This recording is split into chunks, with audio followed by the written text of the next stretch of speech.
দুই আলসে এক জায়গায় শুয়ে আছে বড়ই গাছের নিচে, 2-3 দিন না খাওয়া।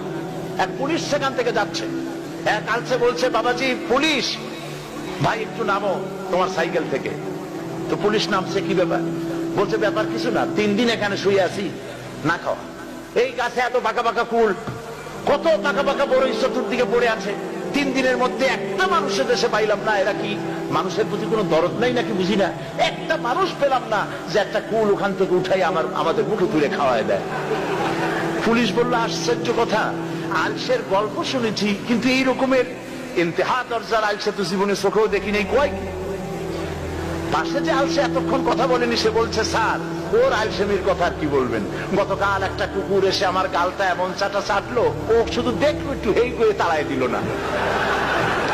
মুসলমানদের অবস্থা বোধহয় এর থেকেও নিকৃষ্ট পর্যায়ে চলে গেছে।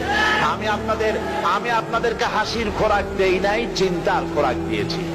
আস্তে আস্তে করে আমাদের অর্জন, আমাদের সবকিছু, আমাদের প্রাপ্য, আমাদের হক আমাদের হাত থেকে সব সরে যাচ্ছে। রুখে দাঁড়াতে হবে, আর সময় এসেছে রুখে দাঁড়ানো। আর কোনো কথা নাই, রুখে দাঁড়ান। প্রত্যেকটি মুসলমান নরনারী জিহাদের তামান্না নিয়ে বুকের রক্ত ঠেলে দিয়ে ইসলামকে বাঁচাবার জিহাদের কাফেলায় শরীক হয়ে যেতে হবে সবাইকে।